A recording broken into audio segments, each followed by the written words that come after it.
Leader of opposition Mukul Sangma seeks commission of inquiry into Garo Hills unrest, alleges administrative paralysis and political negligence.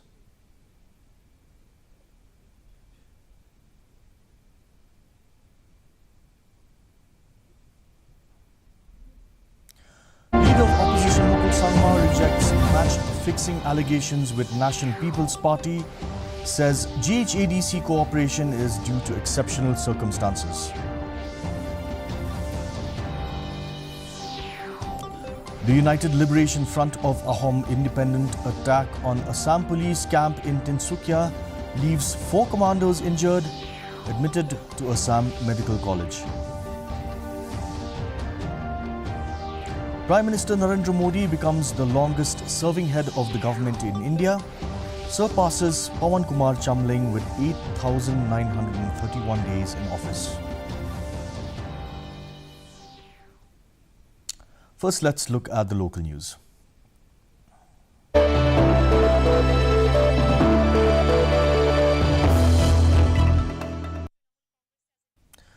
Leader of the opposition Mukul Sangma has demanded a commission of inquiry into the recent unrest in Garo Hills, accusing the state government of administrative paralysis that allowed communal tensions to turn fatal. In a memorandum submitted to Governor C.H. Vijay Shankar at Raj Bhavan on Saturday, Sangma alleged that the violence was the result of political negligence and a criminal conspiracy linked to the upcoming 2026 council polls. He pointed to several flashpoints, including demands by Garo civil society groups to ban non-tribals from contesting council elections, a controversial notification issued by the former chief executive member of the GHADC, and an alleged illegal meeting in Phulbari by a former MLA. An independent inquiry by invoking the provision of the law under the Commission of Inquiry Act 1952. Let there be a Commission of Inquiry, which will go into the details about the genesis, etc., how the overall unrest and violence unfolded. It is very important for proper investigation to collect the kind of inputs which is consistent with the actual incidents at the ground zero, and therefore leaving no room for any negative narrative which can generate different perception. Leader of the opposition Mukul Sangma has raised concerns over police action in Garo Hills, cautioning that indiscriminate arrests could aggravate the ongoing crisis instead of restoring order. Speaking after submitting a memorandum to Governor C.H. Vijay Shankar, Sangma alleged that arrests were being made without proper verification of facts or involvement. He warned that such actions could lead to miscarriage of justice, fuel public unrest, and allow actual culprits to evade accountability. He stressed that arrests should follow proper investigation and verification with strict adherence to evidence-based policing and protection of citizens' rights. According to him, action taken merely to show immediate results could further deteriorate the law and order situation. Of narrative which is creating a general perception that law enforcement authorities are carrying out arrests in random and indiscriminate manner without proper verification of facts or involvement. Such perceived actions can lead to miscarriage of justice. Every action of the authorities must be seen as being done on good faith, with no bias, but in a transparent manner, with the sole intent of ensuring administration of justice in the right earnest. Opposition Sangma on Saturday rejected allegations of political match-fixing with the National People's Party or the NPP, describing the current TMC-NPP cooperation in the Garo Hills Autonomous District Council as an outcome of exceptional circumstances. He said that efforts to link the present alignment in the GHADC with a larger political realignment at the state level are misplaced. According to Sangma, the cooperation among MDCs has emerged in response to a specific situation that calls for a collective approach. Sangma clarified that the arrangement is limited to addressing immediate regional concerns and ensuring peaceful coexistence and does not indicate any broader political understanding. He also stated that suggestions of a possible future alliance in the Meghalaya Legislative Assembly are being deliberately spread to misinterpret the intent behind the current cooperation. And the election to Garo Hills Autonomous District Council be held without amending this existing rule, without complying to the demand of the people? No. So therefore, we would like to see that, okay, there's a conducive environment created for a mutual coexistence of our people across communities, that our people in future can live in harmony, progress and prosper in harmony. We share the same desire of ensuring that our state progress and prosper in a manner that we all desire. The newly constructed multi-level car parking facility near the Secretariat has finally begun to see some usage weeks after its inauguration by Chief Minister Conrad K. Sangma on February 6, 2026. The facility, built as part of efforts to ease urban congestion, had earlier drawn attention after reports that its gates remained closed. However, in recent days, with the gates opened, few vehicles have started using the parking structure. The 8-level MLCP, constructed at a cost of 6.5 crore rupees, has a capacity to accommodate 58 cars. It is equipped with an automated retrieval system aimed at ensuring efficient use of limited space and faster parking operations in the busy Secretariat area.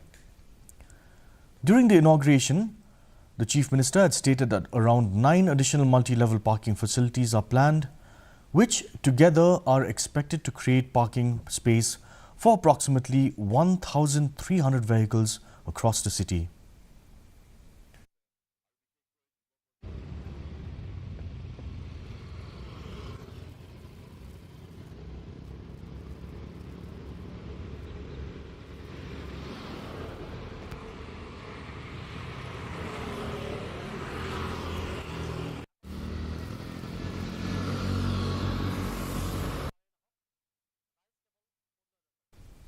A 2-day school improvement program was conducted in West Garo Hills district at the district library auditorium Minthong, Jawai, for teachers from across the district. The initiative was organized by the Northeast Center for Equity Action on Integrated Development in collaboration with Samagra Shiksha and the Directorate of School Education and Literacy, Meghalaya, with support from HDFC Bank CSR Parivartan. The program, themed Empowering Students to Solve Real Community Problems, focused on improving the quality of education by building teachers' capacity and encouraging innovative classroom practices. The Director of NEAID, Rahul Sahu, outlined the concept and structure of hackathons, including team formation, and discussed strategies to address learning gaps, improve student engagement, and foster supportive learning environment. District School Education Officer Waisa Sumer said the district's selection for the program would help strengthen teaching capabilities and improve educational outcomes. She added that the initiative is aligned with the objectives of the National Education Policy 2020. Understand, as teachers, you have your own primary duties and responsibilities, which I understand that if this type of program is to be organized, initially you might think that it will rob you of your time, because as teachers we know that we always have a very important time schedule to complete, apart from various other programs, government programs, which today proves to be very challenging.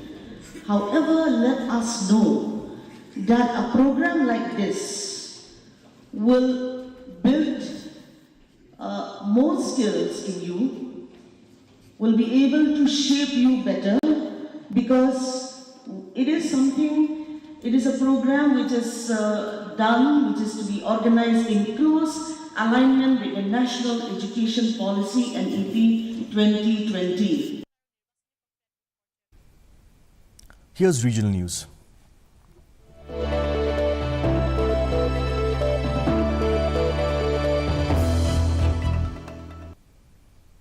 Four Assam police commandos injured in the pre-dawn attack by United Liberation Front of Ahom independent militants in Tinsukia district have been admitted to Assam Medical College for treatment. The attack took place around 2 a.m. at a security camp in the Jagun area, with the insurgent group claiming responsibility. As per reports, the injured personnel are currently undergoing treatment, while security forces have intensified operations in the area following the incident.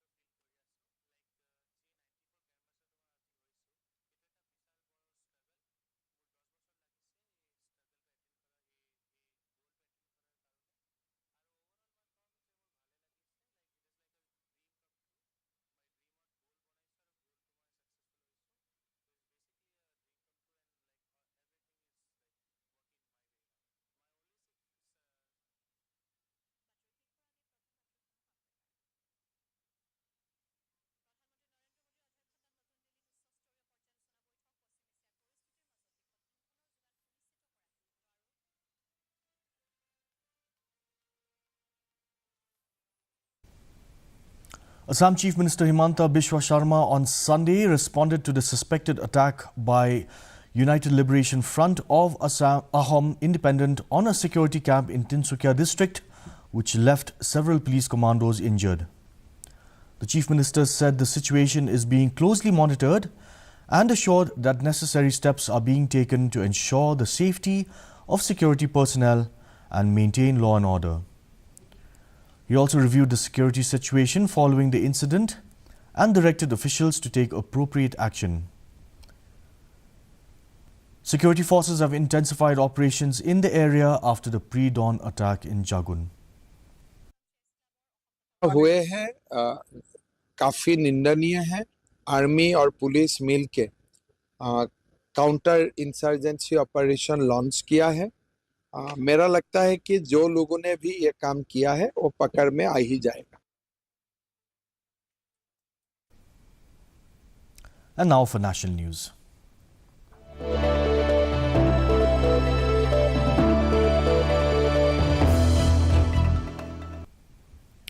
Prime Minister Narendra Modi has become the longest serving head of government in India, completing 8,931 days in office and surpassing former Sikkim Chief Minister Pawan Kumar Chamling. The milestone marks a significant moment in Indian politics, reflecting his extended tenure in public office across both state and national levels. Modi is also the first Prime Minister to win 3 consecutive Lok Sabha elections and previously held the record as one of the longest serving Chief Ministers in the country. The achievement highlights sustained electoral success and continuity in leadership over the years. साथियों, ये सिर्फ एक highway project नहीं है, ये north east के लोगों के दशकों पुराने इंतजार का अंत हो रहा है। इस कॉरिडोर से सिलचर, मिजोरम, मणिपुर और त्रिपुरा, ये सब राज्य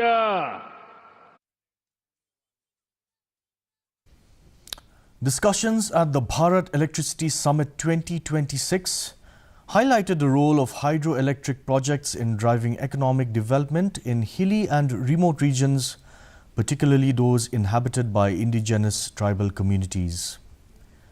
Speakers noted that such projects contribute to improvements in healthcare, education and employment, while also helping to reduce poverty. the development of schools, hospitals and markets by project developers, along with local employment opportunities and land compensation, were cited as key benefits. The summit also emphasized the importance of initiatives such as the Local Area Development Fund and corporate social responsibility programs in supporting local economies, while states benefit from free power and central financial assistance. However, challenges including community acceptance, land acquisition, and the need for a supportive investment environment were highlighted. The discussion stressed that stronger coordination between state governments and developers is essential, especially for pumped storage projects in states like Mizoram and Meghalaya.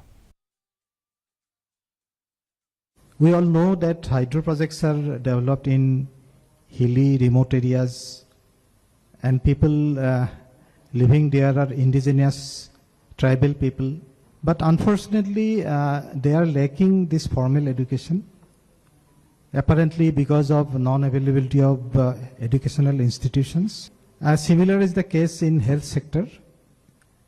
There is hardly any medical facility in those areas. But once hydro project starts development, hydro developer immediately they start school, hospital, market, bank, and immediately after that local people they start sending their kids to those schools, they come to the hospitals. So basically these two parameters, health and medical, those two parameters improve a lot within 3-4 years. Let's cross over to international news.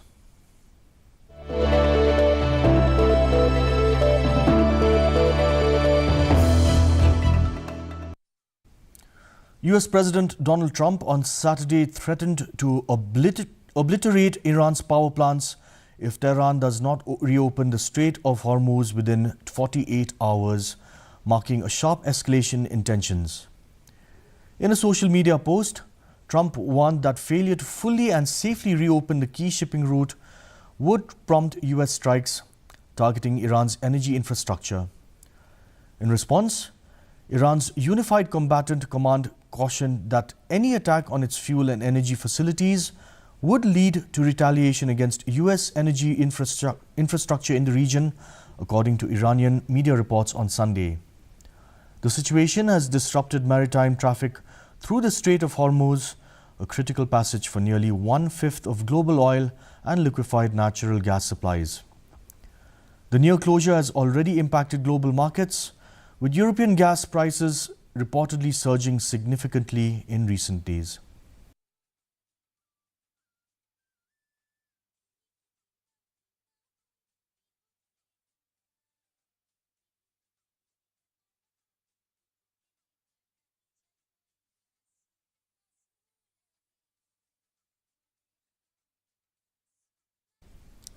Let's look at sports news.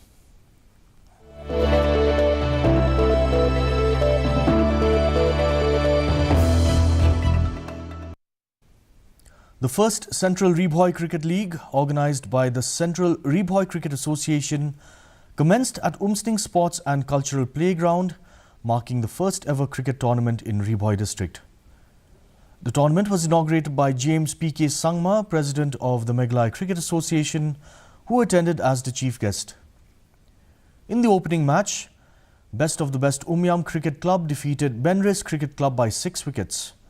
Benris CC scored 128 runs for 9 wickets in 20 overs, while Umyam CC chased down the target with 133 runs in 15.4 overs, losing 4 wickets. On the sidelines of the event, the MCA president also visited the land allotted to CRCA at Umsning Nongkhmai by the Dorbar Shnong for the development of a cricket ground.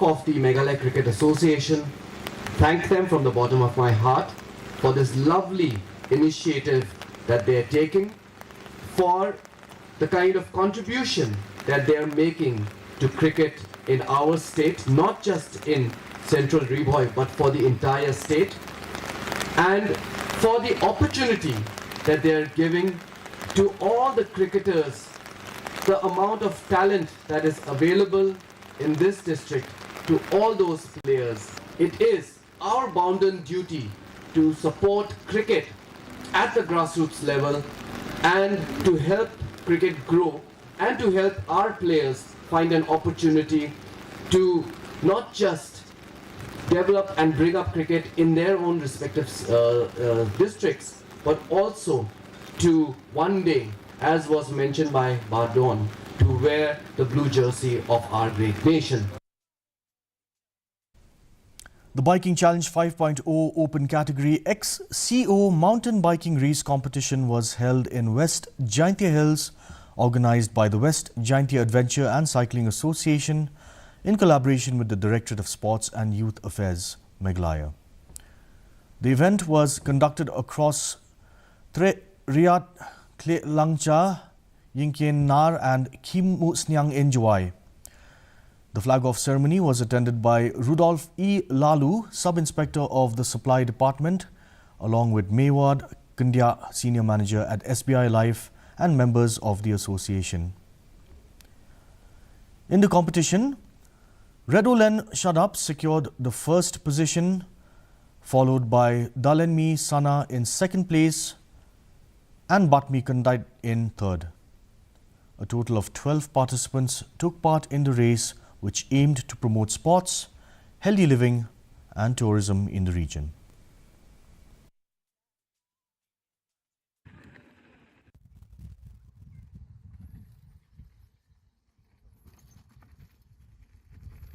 Volunteer.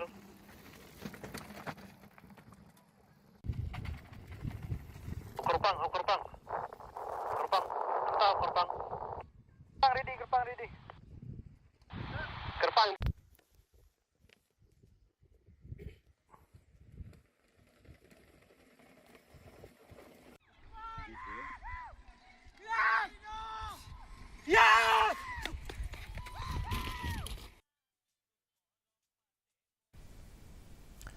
Marquez secured victory in the Brazilian Grand Prix sprint race on Saturday after capitalizing on a late mistake by Fabio Di Gianantonio. Starting from pole, Di Gianantonio led most of the race but ran wide at turn 12 with 3 laps remaining, allowing Marquez to take the lead.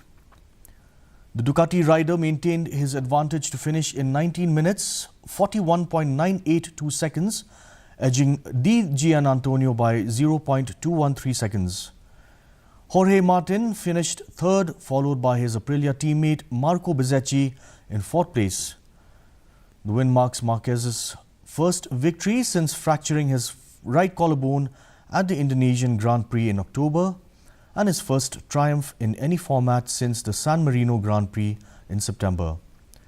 The sprint race was delayed by over an hour due to urgent track repairs after a hole was discovered near the starting line following qualifying.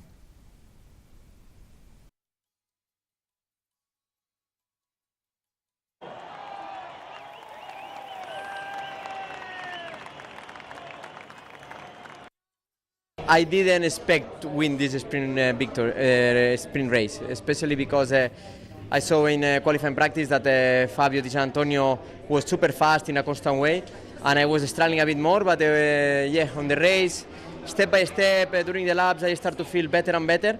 This helps me a bit to start to understand better the way to ride the bike, and yeah, in one point I say that, or I was thinking that it will be impossible to catch him. But then in the last part of the sprint, I start to feel better. It looks like with the used tire, I feel better than the new tire. And now for the weather report.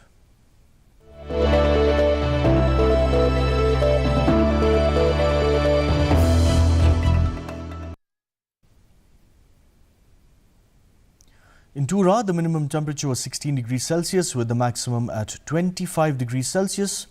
The relative humidity was 66% with rainfall measured at 2.6 millimeters. In Shillong, the minimum temperature was 10 degrees Celsius with the maximum at 19 degrees Celsius and the relative humidity at 79%. Shillong had rainfall of 3.9 millimeters. Meanwhile, in Juwai, the minimum temperature was recorded at 11 degrees Celsius with the maximum at 19 degrees Celsius and relative humidity at 80%. The rainfall there was higher at 4.5 millimeters. The forecast in Tura, Shillong and Juwai say generally cloudy skies with moderate rain is expected at many places. And now for a quick recap of today's headlines. Leader of the opposition Mukul Sangma seeks commission of inquiry into Garo Hills unrest, alleges administrative paralysis and political negligence. Leader of the opposition Mukul Sangma rejects match-fixing allegations with National People's Party, says GHADC cooperation is due to exceptional circumstances. The United Liberation Front of Ahom independent attack on Assam police camp in Tinsukia leaves 4 commandos injured, admitted to Assam Medical College. Prime Minister Narendra Modi becomes the longest serving head of the government in India, surpasses Pawan Kumar Chamling with 8,931 days in office.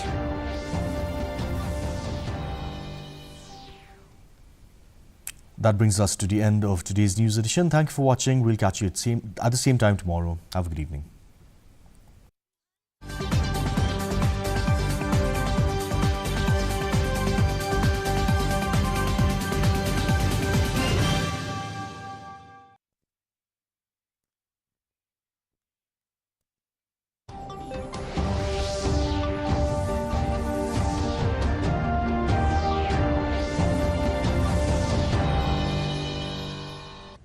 Good evening, viewers. Welcome to the Northeast News Bulletin. This is